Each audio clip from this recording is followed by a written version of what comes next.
Berkatilah kebaktian ini. Bicaralah kepada kami. Berilah pendengaran dan ketaatan kepada kami. Sehingga apa yang kami terima boleh menjadi bekal hidup dan menjadi dorongan kami taat di dalam pelayanan, di dalam hidup menyenangkan Tuhan. Pakailah hamba-Mu yang hina ini. Dalam nama Yesus Kristus, penebus dan juru selamat kami yang hidup. Amin. Selama tahun ini kita bicara tentang panggilan Tuhan. Tuhan yang tidak kelihatan memanggil manusia yang kelihatan. Manusia yang boleh mendengar suara yang tidak terdengar. Itulah keajaiban karena panggilan Tuhan merubah hidup. Panggilan Tuhan membentuk hidup.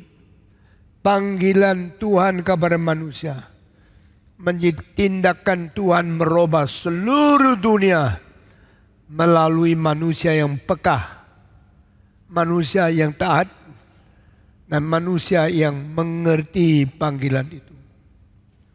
Panggilan kepada Adam adalah untuk membawa seluruh dunia kembali kepada Tuhan. Bertobatlah engkau, kembalilah kepada aku.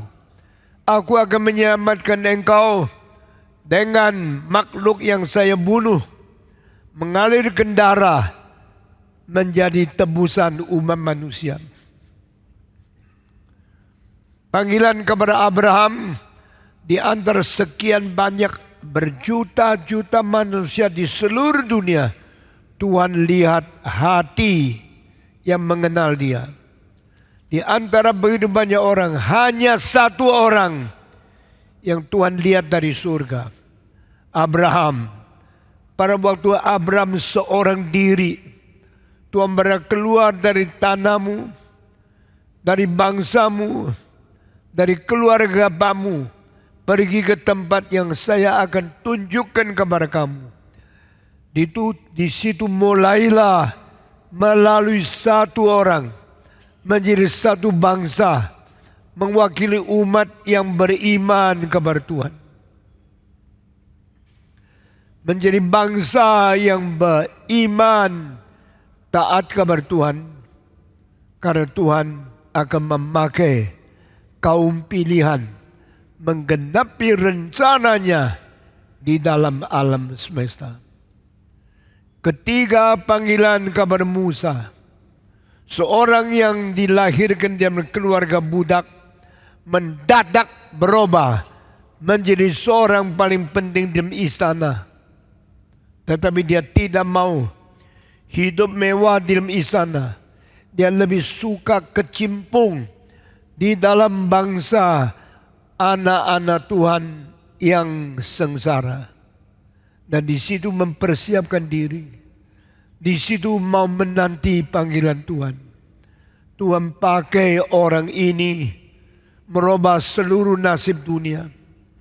Tuhan memakai orang ini menurunkan Taurat menjadi dasar hukum seluruh bangsa di seluruh dunia. Sampai sekarang lebih 3.500 tahun. Orang ketiga yang penting dipanggil oleh Tuhan adalah anak muda yang lebih kecil dari segala saudara-saudaranya. Dia adalah anak terakhir, anak yang paling kecil, paling mungil, paling muda, mungkin juga paling dihina oleh seluruh kampung, seluruh bangsa. Tapi Tuhan tidak membiarkan dia. Yang tidak dilihat oleh manusia, dilihat oleh Tuhan. Dipandang oleh umat manusia, dipandang oleh Tuhan. Dan Tuhan berkata, Samuel pergi ke rumah Isai. Di situ saya akan panggil seorang anaknya menjadi raja mengganti Raja Saul yang sudah bosan terhadap aku. Dan dia tidak tahu saya juga bosan kepada dia.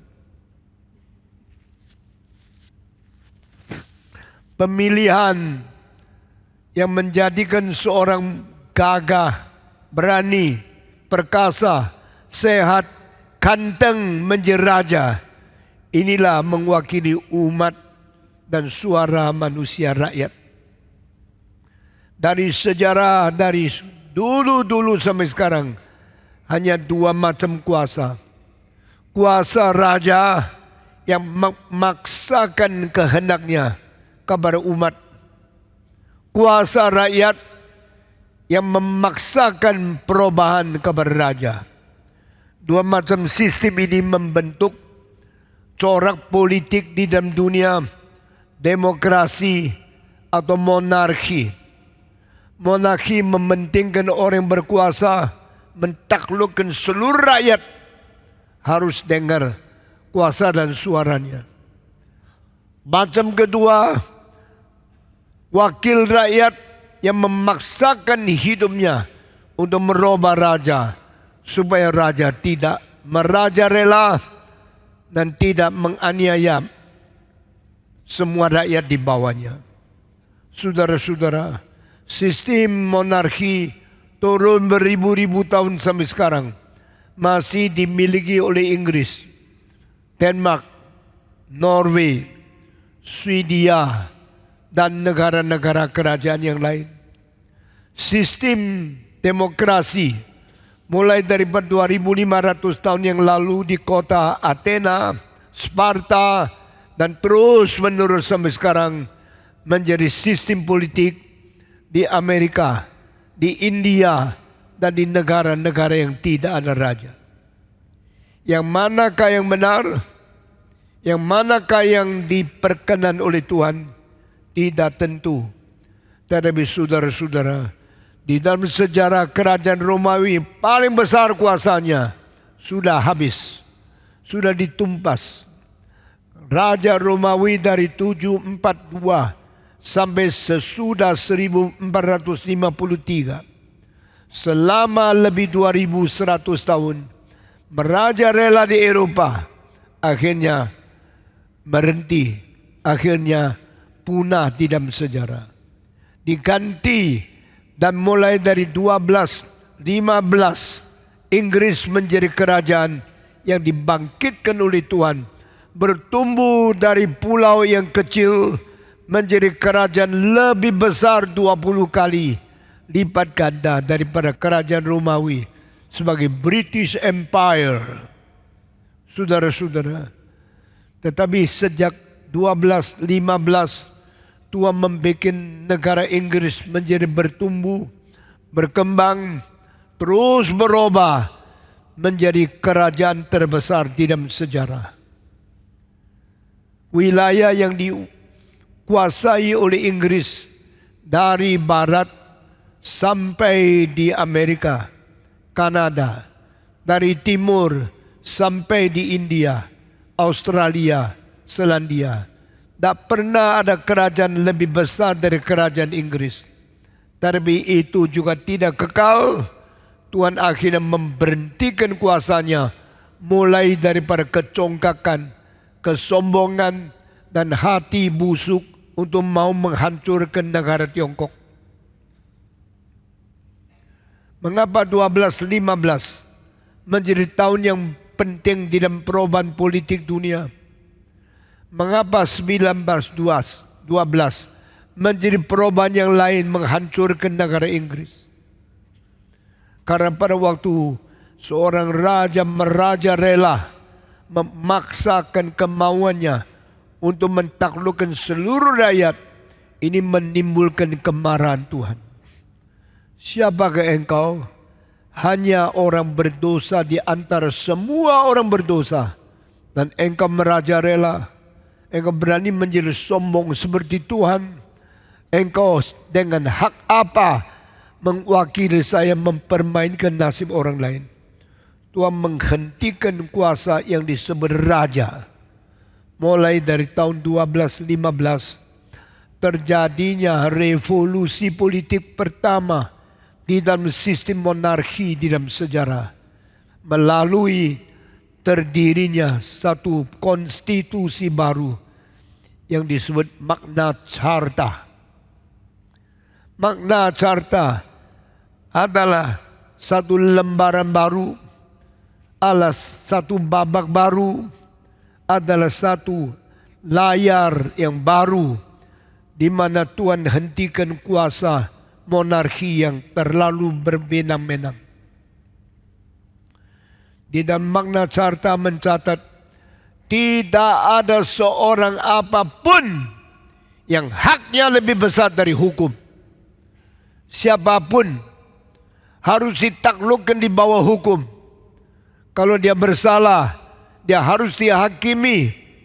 Kalau dia bersalah brutal, harus dihabisin kuasanya. Kalimat-kalimat di dalam Magna Carta ini membuat Tuhan di surga senang, karena dia mengetahui manusia tidak berhak atas mati hidupnya orang lain semenang-menang, apalagi tidak ada alasan hanya karena untuk menyenangkan seorang raja lagi. Ini tidak boleh. Berhentilah kuasa semenang-menang dari seorang raja yang diizinkan oleh Tuhan. Akibatnya, tidak lama kemudian Raja Inggris pertama dipenggal kepala, dibunuh oleh rakyat yang namanya Charles I. Mungkinkah ada rakyat yang berani membunuh rajanya? Mungkinkah orang jelata berani membunuh akan pemimpinnya? Ini bukan revolusi, ini pakai konstitusi. Revolusi kebrutalan manusia yang penuh dengan benci dan tidak tahu apa yang dikerjakan. Pokoknya habisin sistem kerajaan, habisin pemimpin di monarki. Itu namanya revolusi. Magna Carta bukan revolusi, tapi Magna Carta mencapai sesuatu hasil yang sama, memberhentikan raja yang tidak benar, raja yang berani melawan akan hukum, dibunuh, dihukum, dihabisin kuasanya. Hal ini menyenangkan Tuhan. Tuhan berkata, Inggris telah berani membunuh orang yang berkuasa dan menghargai hidup manusia, menyatakan seluruh negara harus diperintah di bawah hukum. Maka aku memberkati negara ini. Negara yang besarnya tidak sampai separuh atau seperempatnya Indonesia. Negara yang tidak mempunyai penduduk seperempat daripada Jawa. Akhirnya berkembang menjadi kerajaan terbesar di dalam sejarah. Tanahnya melebar 20 kali lebih banyak daripada kerajaan Romawi di dalam zaman kuno. Ini satu mujizat, apalagi setelah perkembangan industri revolution, maka banyak hal-hal produksi Inggris merebut pasar, diperkembangkan di seluruh dunia, mendapatkan pasaran paling besar di dalam seluruh umat manusia. Mendadak Inggris menjadi kaya raya. Kesombongan, keberhasilan menjadikan kecongkakan manusia yang tidak bisa terkendali lagi. Inggris di dalam sastra menghasilkan Shakespeare, di dalam ilmiah menghasilkan Sir Isaac Newton, di dalam fisika, di dalam politik, di dalam seni, di dalam segala sesuatu menghasilkan jenius terbesar di dunia. Dan akhirnya abad 19 nonjollah hal-hal yang sangat melawan, mulai menjadi musuh Tuhan. Evolusi dimulai daripada Inggris. Thomas Henry Huxley dan Sir Herbert Spencer memulai era di mana menjadi agnostik yang meragukan iman. Perubahan Inggris menjadi catatan kunci daripada manusia yang berontak kepada Tuhan. Lalu pada saat itu politik dikuasai oleh seorang ratu Inggris yang namanya Queen Victoria yang lebih panjang masa jabatan memerintah daripada Kangxi, daripada Qianlong, daripada pemerintah manapun di dalam dunia. Victoria melayani hampir 70 tahun. Dan akhirnya pada saat selesainya dia meninggal, Tuhan mulai meninggalkan Inggris. Inggris ditinggalkan Tuhan karena ketidakadilan yang dilakukan oleh monarki itu. Lain dengan masa terjadinya Magna Carta, raja dihina, rakyat dihargai. Tetapi Inggris mulai dipudarkan oleh Tuhan pada waktu raja merajalela dan rakyat orang negeri lain dihina. Inggris mulai menghina Tiongkok. Inggris mulai membenci Tiongkok.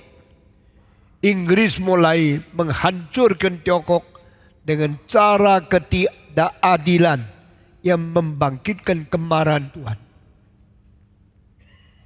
Tiongkok bukan Kristen, Inggris Kristen.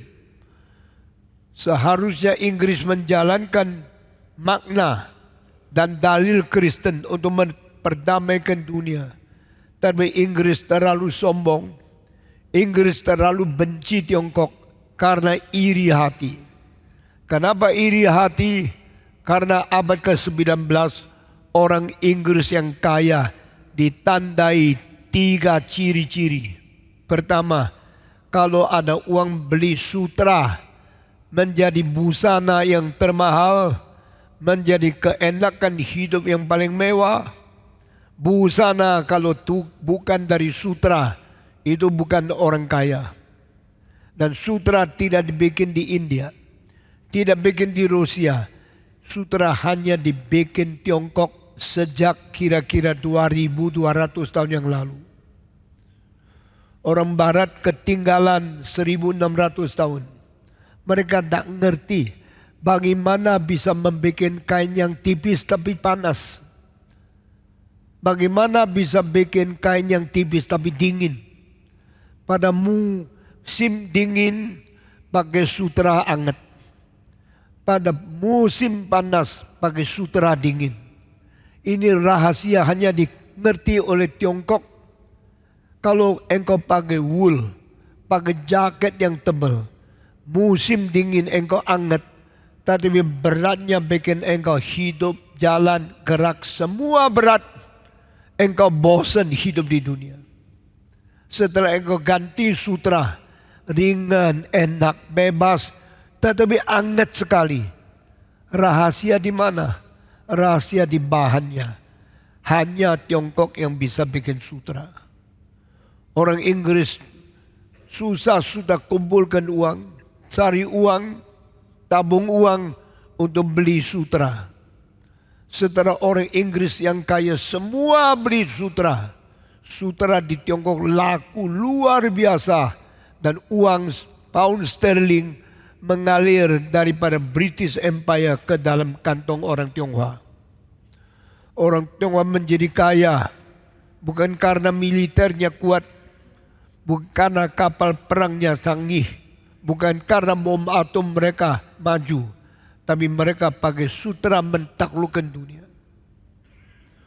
Orang Inggris kedua melihat teh yang diminum oleh orang Tionghoa, bikin segar badan, bikin badan sehat, bikin tidak menjadi gemuk, tetapi sehat luar biasa. Mengapa orang Tionghoa begitu pintar bisa menemukan teh? Teh di Tiongkok yang paling mahal sampai paling murah itu bedanya puluhan macam, harganya lain-lain. Hari ini saya tidak banyak bicara teh, saya cuma sebut sedikit teh yang paling mahal di Kanton. Teh yang paling mahal bukan dipetik oleh manusia, Karena berada di gunung tinggi sekali, manusia susah naik ke bukit. Susah petik teh di atas pegunungan. Tapi teh itu bisa datang ke manusia karena monyet yang naik. Monyet naik gunung terus sampai di atas.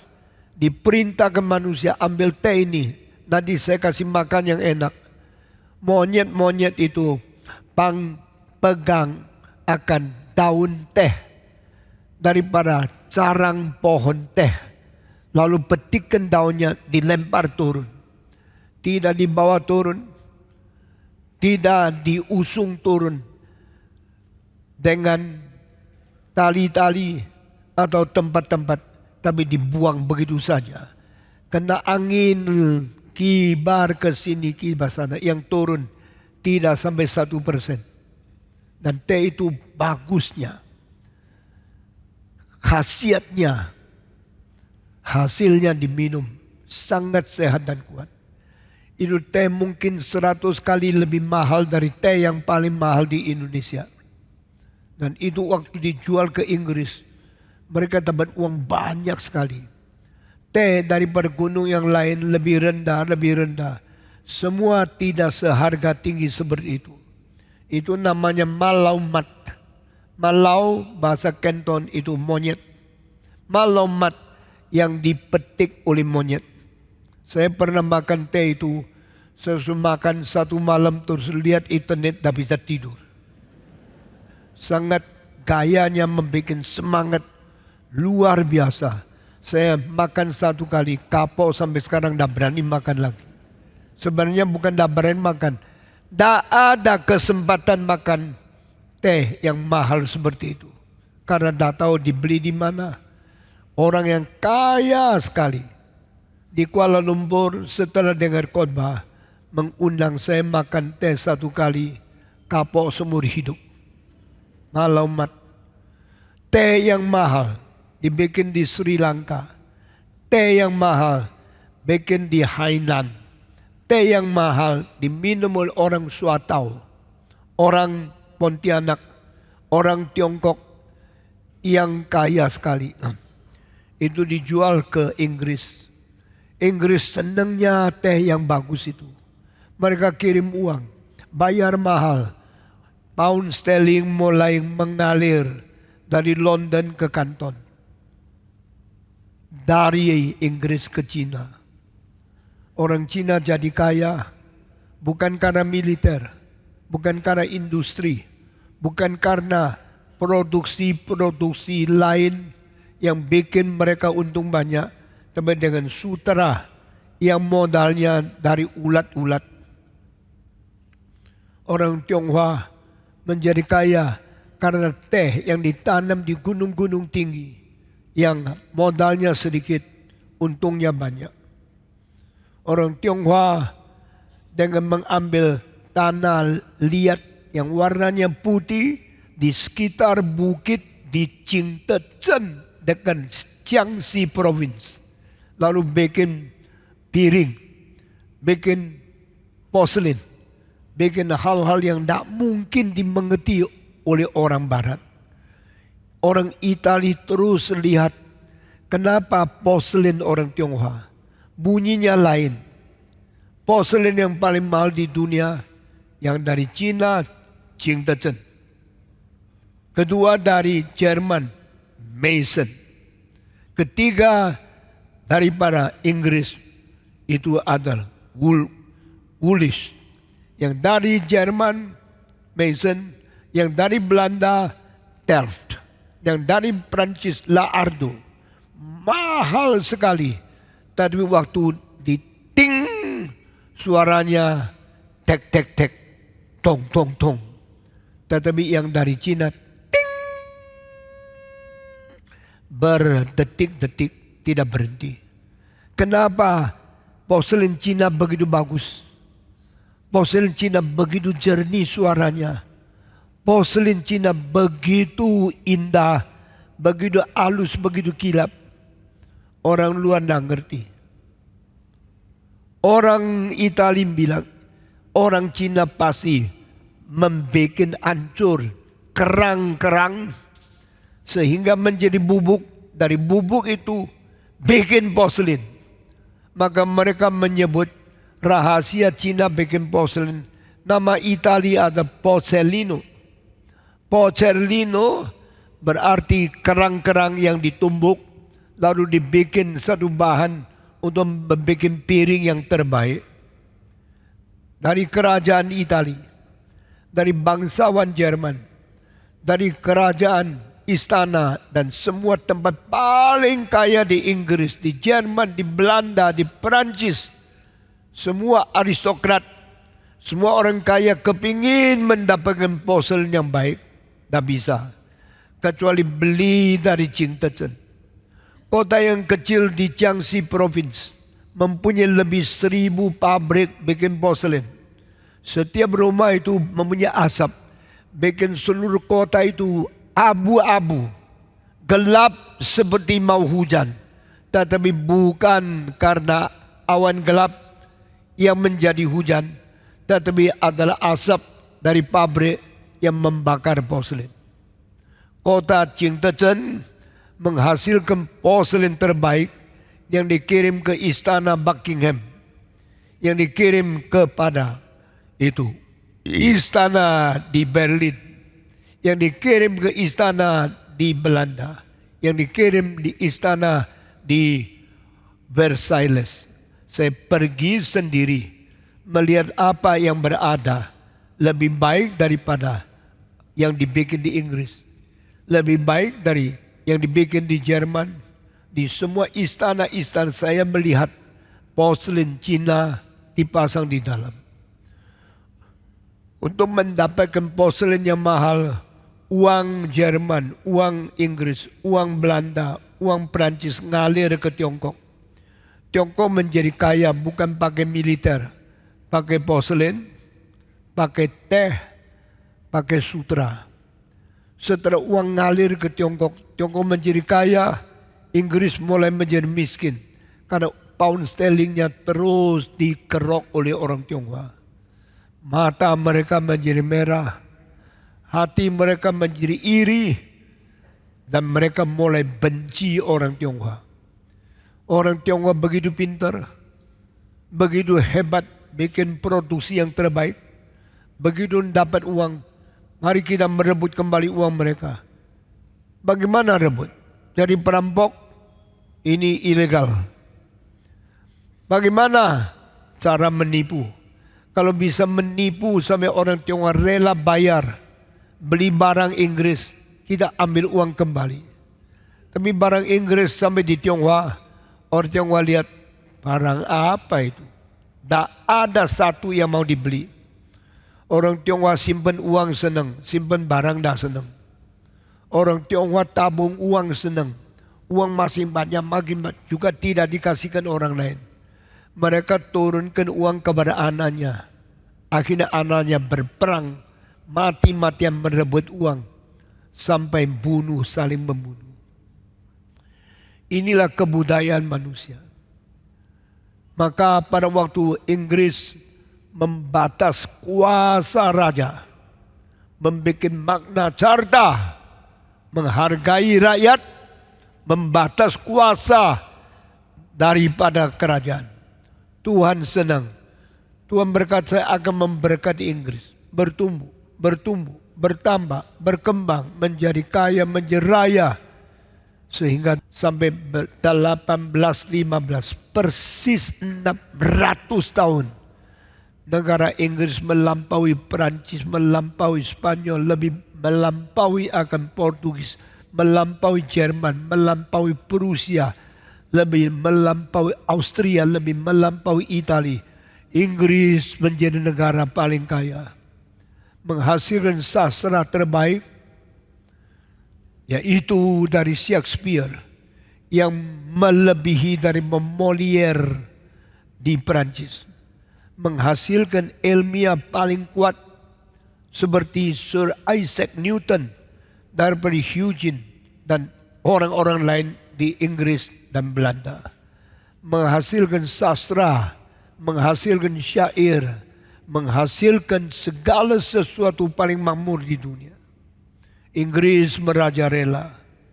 Tetapi pada satu hari Inggris sombong, Inggris sangat congkak, sangat merebut kemuliaan Tuhan, mulai membuat satu cara merugikan Tiongkok, menipu Tiongkok, caranya pakai opium. Tetapi yang melihat semua ini adalah Tuhan di surga. Dia tidak mengizinkan manusia melakukan kejahatan menipu bangsa yang lain demi kejayaan sendiri.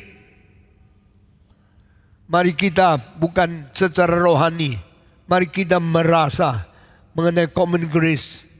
Mari kita mengerti tentang common grace. Banyak orang Kristen cuma tahunya hal rohani, tidak pernah belajar tentang common grace, tidak pernah belajar tentang dalil-dalil umum yang dilaksanakan dan dipegang oleh Tuhan, sehingga akhirnya Tuhan mulai melemahkan Inggris. Mengapa negara yang kaya raya, negara yang jaya sekali menjadi merosot terus? Karena ada sesuatu dosa yang tersembunyi di dalam kebudayaan Inggris, yang teolog tidak tahu, yang orang Kristen tidak sadar. Tapi Tuhan tidak pernah melanggar hukum Tuhan sendiri. Barang siapa yang tidak adil, barang siapa yang tidak suci, barang siapa yang tidak benar, barang siapa yang tidak baik, barang siapa yang tidak penuh cinta kasih, akan dihukum oleh Tuhan. Meskipun dia Kristen, sama. Jangan kira kamu Kristen boleh sembarangan. Di dalam harus suci, harus adil, harus penuh kasih, harus berbijaksana, harus menjadi orang yang penuh kemurahan. Itu tidak ada terkecuali. Bangsa mana saja yang melanggar semua prinsip sifat ilahi ini dihukum oleh Tuhan. Setelah opium dikirim ke Tiongkok, kejahatan Inggris dilihat oleh Tuhan. Tuhan mengatakan, English people, you are now doing wicked things. You are evil. You want to harm Chinese people. You make them a sickness people. Now I am judging you. Allah mulai menghakimi Inggris. Inggris dari kerajaan paling besar mulai melumpuh, mulai menyusut karena marah Tuhan pada Inggris. Kapankah peperangan opium yang diletuskan oleh Inggris untuk melukai dan melemahkan Cina tahun 1940. Itulah saatnya Tuhan mempersiapkan Inggris mengabari Injil ke seluruh dunia. Tetapi di situ ada dua macam orang Inggris. Orang yang mencintai firman Tuhan, mencintai rencana Tuhan menginjili seluruh dunia. Missionary disiapkan oleh Tuhan. Sekaligus orang jahat di Inggris yang cari profit, memperkembangkan hasil produksi industrial revolution, merebut pasar seluruh dunia dari India, Tiongkok, Australia sampai New Zealand. Inggris merambat dan menjadi cakar daripada setan yang tamak untuk mengkerok semua uang di dunia, memperkaya sendiri. Itu orang macam kedua yang timbul. Missionary bersiap ke seluruh dunia mengabari Injil. Kapitalis bersiap untuk merampas semua uang dari dunia. Dua macam ini bertumbuh bersama, dan Tuhan membiarkan penginjilan berjalan, sekaligus kapitalisme menjadi cengkram setan mendapatkan uang seluruh dunia.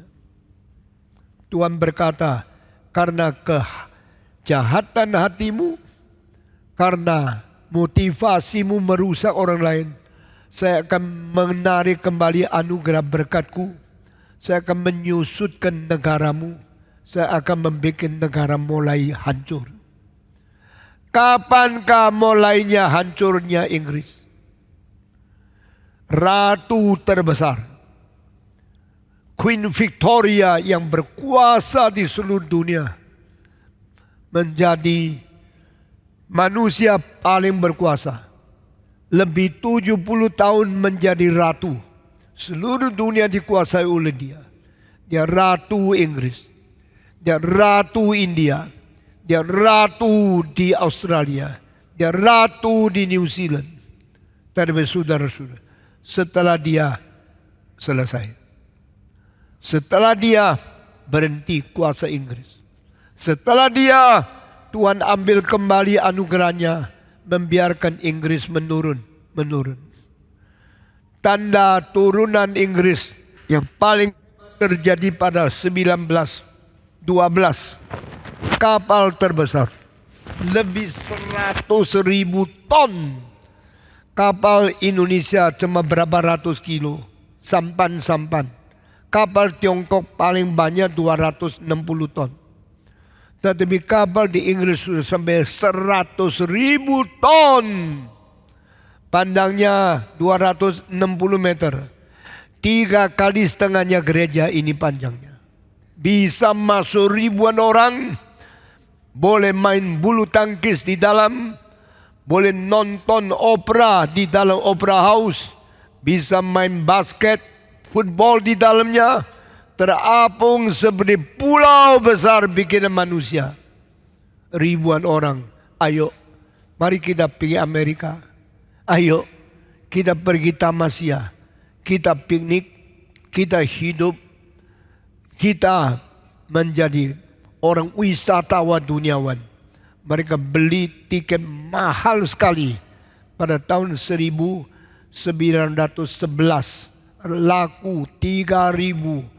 Orang paling kaya di Inggris naik kapal itu, sewa semua tempat paling baik, pakai koki paling mahal, undang orang paling hebat di dalam kapal itu untuk menjadi yang mengakibatkan kenikmatan tertinggi di dunia, kapal Titanic. Tetapi tidak tahu kapal itu pertama kali jalan langsung tabrak gunung es, hancur, tenggelam, sampai hari ini masih di bawah laut. Tahun 1912, puncaknya Inggris berjaya dan sesuai itu mulai turun. Sampai sekarang sudah 113 tahun. 1912 sampai 2025, di mana kemajuan Inggris tidak ada lagi. Di mana kehancuran Inggris mulai terlihat. Dan sekarang teknologi Tiongkok melampaui Inggris. Industri Tiongkok melampaui Inggris. Keuntungan dan semua kemajuan teknologi Tiongkok lebih tinggi dari Inggris. Orang Barat mulai turun. Karena apa? Tuhan tidak senang mereka menghancurkan Tiongkok. Karena itu egois. Saudara-saudara, hari ini saya bicara sedikit. Demokrasi disenangi oleh Tuhan, tidak. Monarki dikutuk oleh Tuhan, tidak. Ini semua tidak tentu. Amerika tidak raja. Lebih kuat dari Inggris yang ada raja. Inggris, Denmark, Sweden, Norwegia, Denmark, semua ada raja. Tidak mungkin lebih kuat daripada Amerika. Tidak lebih kuat daripada Inggris yang ada Magna Carta. Magna Carta membatas kuasa raja. Tuhan senang. Waktu raja sombong menghancurkan bangsa lain, Tuhan marah. Tuhan yang adil melakukan segala sesuatu lebih tinggi bijaksananya daripada manusia di dalam zaman apa, di tengah bangsa apa. Kita melihat keajaiban, keadilan, dan bijaksana Allah yang tertinggi di langit. Kita harus berbakti kepada Tuhan. Kita harus takut kepada Tuhan. Kita harus bersyukur kepada Tuhan atas tangannya yang campur tangan di dunia ini. Campur tangan pertama kali, rakyat tidak senang sama Tuhan. Dan rakyat minta raja, dicatat di Alkitab. Yaitu pada waktu orang Israel mengatakan, mengapa orang Assyria, orang Kanaan, bangsa-bangsa lain semua menjadi raja, tapi mengapa orang Israel tidak ada? Tuhan, berilah kami hak untuk memilih raja untuk sendiri. Mereka bilang sama Samuel, biar kami memilih raja, biar kami berhak menjadikan kerajaan di Israel. Samuel adalah utusan Tuhan yang memelihara kesejahteraan, menjadi pengantara, minta berkat dari Tuhan untuk pimpin orang Israel. Waktu Samuel dengar kalimat, kami minta raja, Tuhan tolong beri kami kebebasan, kami mau pilih raja. Samuel nangis. Samuel sangat sedih. Dia ratap di hadapan Tuhan. Oh Tuhan, umatmu tidak mau kamu. Umatmu mau minta raja. Saya sedih. Tuhan berkata, Samuel, tak usah nangis. Ikutilah mereka. Hah? Jadi Tuhan, engkau dibuang oleh rakyat, engkau mau? Ikutilah mereka. Karena saya menghormati prinsip demokrasi. Manusia tidak mau Tuhan, biar. Manusia mau demokrasi, hormati. Manusia mau pilih rasa, ikutilah dia. Heran ya, Tuhan kok gitu ya. Tuhan Raja. God is the King of Israel. God is the King and the ruler of the universe. God is the ruler of His people. Kenapa hari ini Tuhan berubah? Kenapa hari ini Tuhan mengatakan taklukkan, biarkan, hormati mereka, biarkan mereka memilih raja. Kenapa Tuhan? Engkau ikut saya. Saya menghargai demokrasi. Saudara-saudara, jangan kira Tuhan melawan demokrasi. Alkitab berkata Tuhan menghargai, Tuhan menghormati demokrasi yang diminta oleh rakyat Israel. Tell them, I permit them to have democracy. Demos, kritos, itu bahasa Greka, rakyat yang memimpin, rakyat yang memerintah. Jadi mereka tidak mau raja, tidak apa-apa. Mereka mau demokrasi, silakan. Biarkan mereka pilih raja. Tetapi Samuel dengar, kasih tahu sama mereka. Sesudah mereka pilih raja, mereka akan menyesal. Setelah mereka ada raja, raja akan memeras mereka. Setelah mereka mempunyai demokrasi, dengan pilih raja, mereka akan membunuh demokrasi sendiri. By choosing your king, you have your right as a people. When people use their right to do everything, they are using their right to kill demokrasi. Demokrasi dihabisin oleh demokrasi. Karena kuasa rakyat memilih sesuatu yang melawan kehendak Tuhan, mereka telah memilih raja yang menghentikan demokrasi. Manusia kira manusia pintar. Hanya Tuhan melihat kepintaranmu membunuh kepintaranmu. Uangmu menghabisin uangmu. Kuasamu menghancurkan kuasamu. Pilihan demokrasi merampas hak demokrasi. Ini yang manusia tidak sadar. Tuhan jauh lebih pintar. Tuhan jauh lebih mengerti. Berbijaksana dari manusia. Samuel menghapus air mata. Samuel pergi kepada rakyat Israel dan mengajar mereka. Israel, firman Tuhan. Demikian Tuhan berkata, engkau diizinkan boleh pilih raja sendiri. Tetapi ada peringatan dari Tuhan. Engkau yang pilih raja, engkau akan menyesal atas raja yang kau pilih. Apa itu artinya? Kami kerja dengan bebas. Kebebasanmu akan menghancurkan dirimu sendiri. Itulah demokrasi. Saudara-saudara, orang Israel dengar kalimat itu, jadi bingung. Kalau begini kita mesti bagaimana? Tetapkah kita memilih raja? Iya. Tetapkah kita demokrasi? Iya.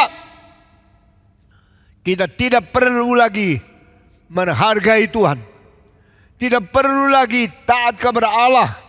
Karena kita diberi izin untuk mulai mendapatkan raja kita sendiri. Hore! Mereka semua bikin pembentukan pemilihan presiden, pemilihan umum. Seluruh negara diberikan umuman. Tanggal kapan? Pilpres. Tanggal kapan? Pilih presiden. Tanggal kapan? Lantik raja.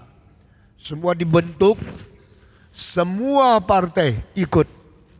Semua provinsi memilih. Akhirnya mereka dari suku pilih-pilih. Sampai akhir dapat suku Benyamin. Dari Benyamin pilih dapat keluarga yang tertentu itu. Akhirnya menemukan di dalam keluarga itu ada seorang pemuda yang lebih tinggi satu kepala dari orang lain. Lebih gagah, lebih sehat, lebih menjadi perwira yang paling gagah, paling jantan. Ditemukan pemuda yang ganteng sekali, pemuda yang sehat sekali, pemuda yang kekar besar, namanya Saul. Hore! Presiden sudah dipilih, hasilnya tidak umumkan. Tiket yang ditemukan semua dikumpulkan paling banyak adalah Saul menjadi raja pertama orang Israel. Semua senang? Sudah? Sudah. Sudah puas? Sudah. Siapa yang menang? Rakyat menang. Menang apa? Menang Tuhan. Tuhan tak usah pilih Samuel menjadi raja-raja. Tak usah pilih Samuel menjadi tua-tua. Kami sendiri bisa pilih raja. Kami sudah membentuk tim pemilihan umum. Kami sudah menemukan siapa orangnya. Kami mendapat Saul. Tuhan, perkenanlah presiden yang kami pilih. Orang Israel tak tahu apa akan terjadi hari depan. Maka mereka sudah pilih, Tuhan diam. Biar manusia menang. Biar rakyat merajalela. Biar demokrasi menjadi yang utama. Tuhan diam, selesai. Tidak. Israel damai? Tidak. Baru pilih Saul. Saul pilih ajudan. Pilih semua atase. Pilih semua orang paling penting. Kapolri atau semua tentara-tentara. Semua marsekal. Sudah pilih habis. Mendadak ada suara keras di atas gunung sebelah sana. Hei Israel! Beranikah perang dengan saya? Suara apa itu? Coba perhatikan dengar. Mereka lihat pakai keker. Wah cilaka. Di seberang gunung sana muncul seorang yang lebih besar daripada Saul. Lebih tinggi dari raja. Lebih kekar. Spearnya lebih kuat. Badannya lebih besar. Senjatanya lebih berat. 600 shekel. Oh itu berapa ratus kilo. Siapa yang mungkin mengangkat pedangnya begitu berat? Siapa yang mungkin mengambil tamengnya yang begitu besar? Karena terlalu berat semua akan menjadi lemah. Semua akan loyo. Lalu dia teriak, jikalau Israel ada orang yang berani melawan saya, keluar. Saya akan bertarung dengan dia. Kalau saya menang, semua kamu orang Israel jadi budak saya. Kalau saya kalah, semua orang Palestina menjadi budakmu. Dengar tidak? Saudara, saya mau tanya. Dia teriak suara seperti itu dari pagi sampai malam. Berapa hari? Siapa yang tahu, coba angkat tangan. Engkau baca Alkitab tak? Goliat teriak kalimat itu. Berapa hari? Yang tahu coba angkat tangan. Anggota GRII. Sekarang saya kalau tantang semua dah berani tanya. Dah berani jawab. Siapa yang tahu? Adakah anak sekolah teologi yang tahu? Berapa? 40 hari. Ini yang baca kitab suci. Dari pagi sampai malam. Hei Israel, adakah orang perkasa di antara kamu yang berani menerima tantangan saya? Keluar, saya mau berkelahi dengan engkau. Saya mau berperang dengan anak-anak yang namanya orang Kristen, yang keadaannya menyembah Tuhan Allah Yehova. Keluar, perang dengan saya. Itu keluar dari mulut Goliat. Orang Israel semua gemetar. Yang gemetar bukan orang biasa. Yang gemetar jenderal-jenderal. Yang gemetar tentara-tentara. Yang paling cilaka, yang paling tinggi yang gemetar, Raja Saul. Raja Saul waktu dipilih bangganya. Dia menonjol sendiri. Di dalam kampungnya tidak ada orang lebih ganteng, tidak ada orang lebih sehat, tidak ada orang lebih berat, lebih besar daripada dia. Karena dia lebih tinggi satu kepala dari orang biasa rata-rata. Hore Saul, Raja Israel. Sekarang baru tahu, Raja pun dengar suara Goliat gemetar. Dia tidak berani keluar. Dia tidak berani perang. Dia tak berani menerima tantangan yang besar dari Goliat itu. Dia hanya menyimpan sendiri di belakang pakaian besi, dari lubang mata mengintip Saul, mengintip Goliat yang jauh lebih besar. Bukan satu kepala, lebih besar 3 kepala. Sekarang Israel tahu apa maksudnya tidak mau Tuhan. Mau demokrasi. Orang Saul baru tahu. Orang Israel baru mengerti. Mereka tidak mau Tuhan. Mau manusia itu salah. Tuhan biarkan demokrasi menang dulu. Tuhan biar apa yang kau mau tercapai dulu. Baru engkau tahu. Yang ku capai itu nothing. Saudara-saudara, banyak anak muda tidak mau Tuhan. Banyak anak muda dah pakai dalil Alkitab. Mereka dalil pinternya sendiri supaya dapat uang banyak. Banyak anak majelis menjadi orang kaya karena mereka tidak doa, tidak taat kepada Tuhan, karena mereka kira mereka sudah MBA, mereka sudah lulus Amerika, mereka sudah hebat. Mereka tidak perlu taat kepada Tuhan. Mereka menjadi orang paling kaya, paling hebat di dunia. Tuhan berkata, are you satisfied? Engkau sudah puas? Engkau sudah untung banyak? Tuhan panggil konglomerat lain yang mempermalukan engkau. Tuhan panggil orang-orang hebat di luar mengalahkan engkau. Baru engkau tahu engkau tidak ada apa-apa. Saul hebat? Hebat. Saul berkuasa? Berkuasa. Saul berani melawan Goliat? Tidak. Karena engkau lebih besar dari orang lain. Goliat lebih besar banyak daripada engkau. Engkau melihat Goliat, engkau gemetar.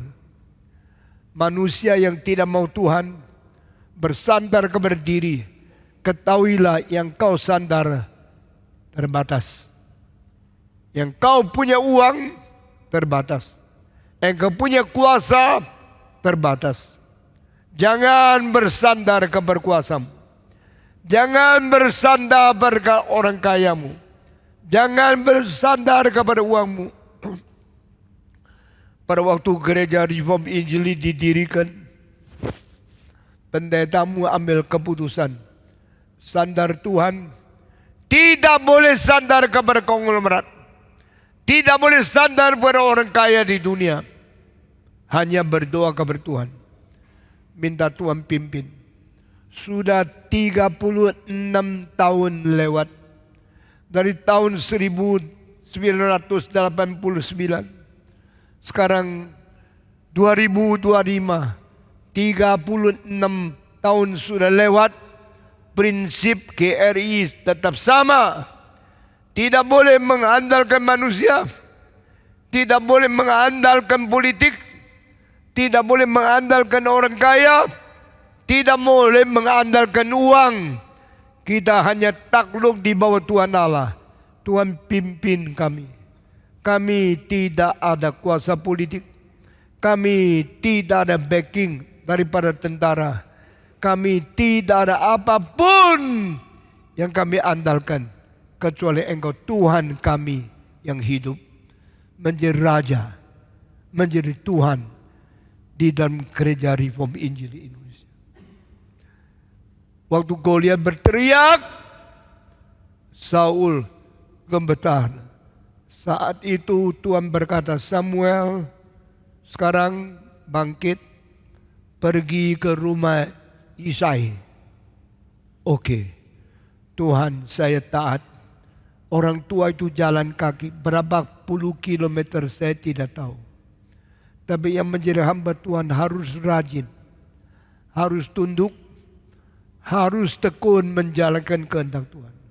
Samuel yang tua, jalan susah berpuluh-puluh kilometer, tiba di rumah satu keluarga yang tidak besar, tidak ternama, tidak terkenal, rumah Yisai. Beritahu kepada Yisai, aku akan membangkitkan seorang raja dari anak-anak yang banyak. Salah satu saya pilih menjadi raja. Oh Tuhan, jangan. Kalau saya pergi melantikkan anak Isai menjadi raja, ada orang bocorkan hal ini kepada Saul. Dia akan membunuh saya. Saya hambamu akan menjadi orang celaka dibunuh oleh Saul. Tidak. Tuhan berkata, kalau ditanya, kamu datang ke rumah ini mau apa? Tidak usah bilang engkau mau melantik raja baru. Itu akan timbulkan iri hati. Timbulkan kebencian yang akan memberikan tombaknya membunuh kamu. Kalau begini saya bicara apa? Beritahu sama dia, aku Samuel datang ke kota kecil ini mau memberikan persembahan kepada Tuhan, memberikan korban binatang dibunuh mati. Sesudah mati dibunuh, saya akan mengundang anak-anak Isai semua makan korban ini. Oke, dia pergi. Isai. Oh Samuel, engkau orang tua datang ke rumahku. Coba tanya, demi perdamaian atau demi kabar yang jelek? Demi perdamaian. Mengapa engkau datang ke sini? Saya mau memberikan persembahan kepada Tuhan, memberi korban kepada Allah, dan akan bagi-bagikan makanan korban untuk anak-anakmu. Kalau begini, silakan masuk. Dia diterima baik masuk ke dalam rumah. Lalu dia duduk di atas kursi dan tanya, berapa anakmu? Bawa mereka ke depan saya. Isai mengatakan, saya ada berapa anak di rumah. Sekarang saya suruh mereka datang. Anak pertama keluar. Keluarlah seorang anak yang ganteng sekali, yang gagah sekali, yang tinggi sekali. Lalu Samuel tanya di dalam hati, minta petunjuk dari Tuhan. Inikah raja yang engkau menginginkan aku melantikkan dia? Tuhan berkata, no. Anak ini ganteng, anak ini besar, anak ini sehat perkasa. Tetapi jangan lihat luarnya. Karena manusia lihat luar, Allah melihat dalam hati. Bukan ini. Dia diam-diam. Tanya kepada Isai, ada anak kedua? Ada. Anak kedua keluar, sama, ganteng, besar, sehat, tinggi. Tuhan berkata, no, not this one. Ada lagi, anak ketiga keluar, no. Anak keempat, no. Anak kelima, no. Anak keenam, no. Anak ketujuh, no. Hah? Masa keluarga punya anak 7 semua bukan? Masih kalau ada perempuan, maksa Tuhan mau pakai perempuan menjadi raja. Isai, masih adakah anak laki-laki yang lain? Isai berkata, oh iya, masih ada satu yang kecil, saya lupa. Dia sedang menggembalakan domba di dalam padang belantara. Panggil dia pulang. Disuruhnya pembantu. Pergi teriak sama Daud. Suruh kembali ke rumah. Karena Tuhan Allah ada berita untuk dia. Ya Pak, dia pergi. Pergi berapa lama saya tidak tahu. Pergi sampai gunung di mana saya tidak tahu. Tapi pembudak ini sudah sampai tempat itu. Daud, Daud. Apa? Papa suruh engkau pulang. Dia langsung berkata, iya, saya pulang. Serahkan kaum domba kepada pekerja-pekerjanya. Dia langsung berangkat. Inilah anak yang taat. Kalau saudara suruh anakmu pulang, mungkin dia menjawab, saya sedang pacaran.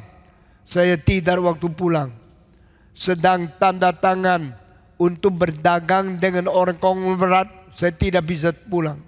Saya mungkin sedang pusing, kesehatan kurang enak, saya jam pulang. Daud bukan.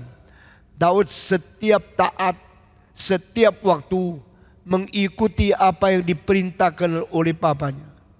Daud seorang anak muda yang menjadi teladan semua anak muda di sini. Dia setia menjalankan kehendak papanya. Dia tekun menjaga domba yang diserahkan papanya.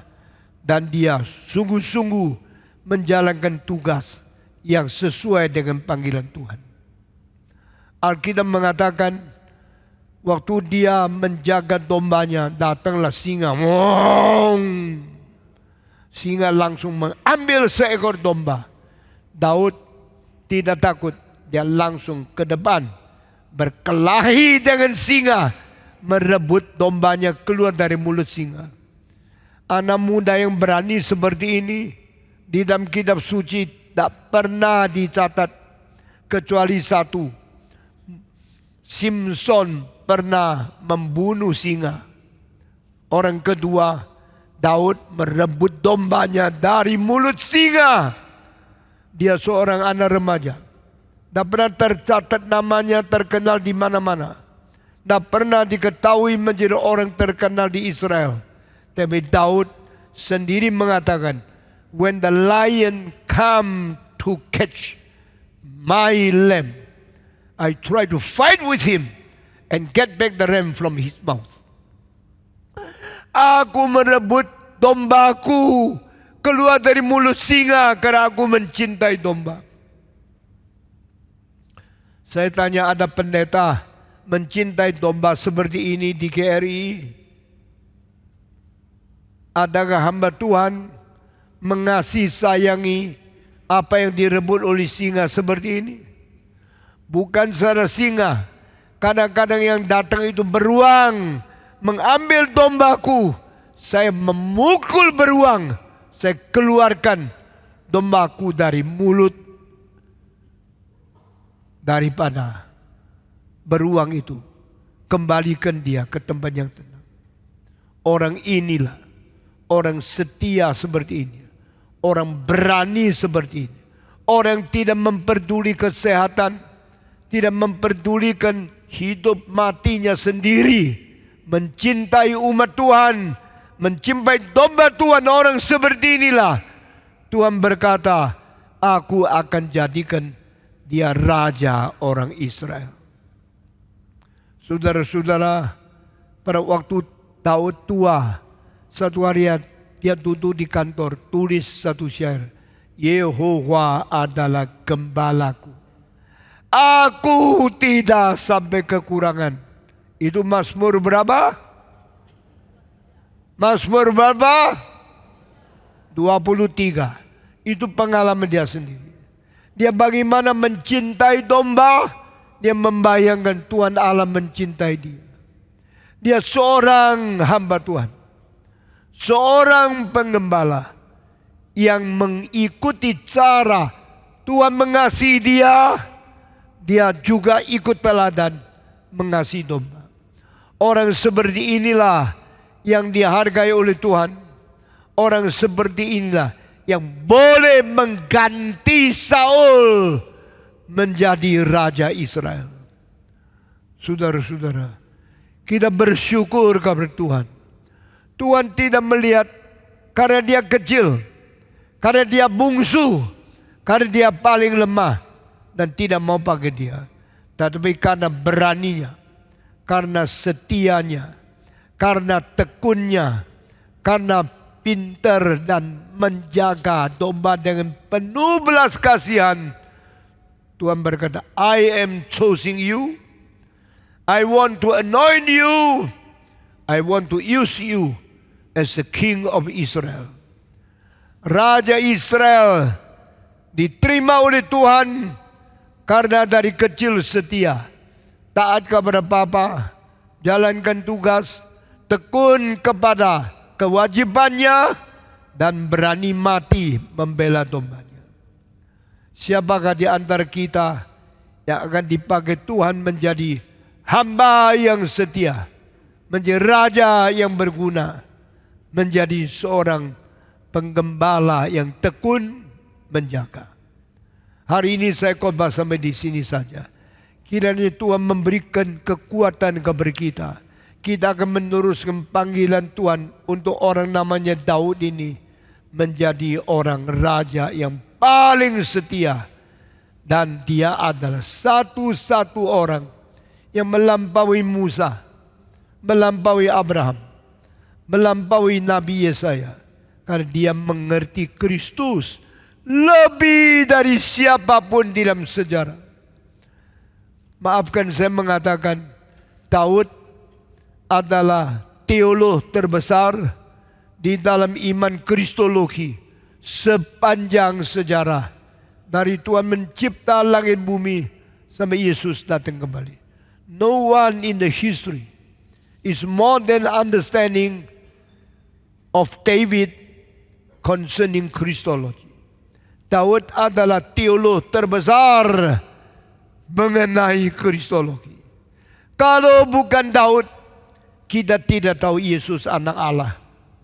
Kalau bukan Daud, kita tidak tahu dia dijual 30 keping perak.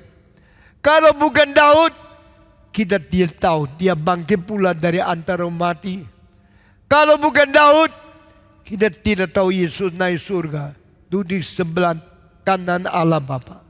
The most important item of the faith to Christology is given by David to the churches for all time.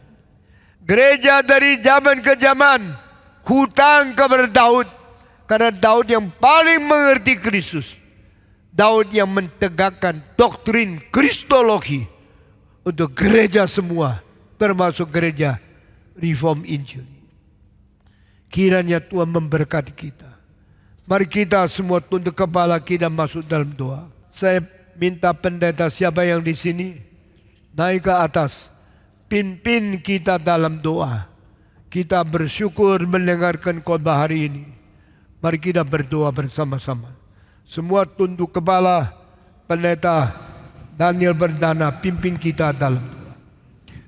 Dengan gentar kami menerima firman-Mu dan bersyukur untuk pemberitaan yang kami renungkan pada pagi hari ini Tuhan.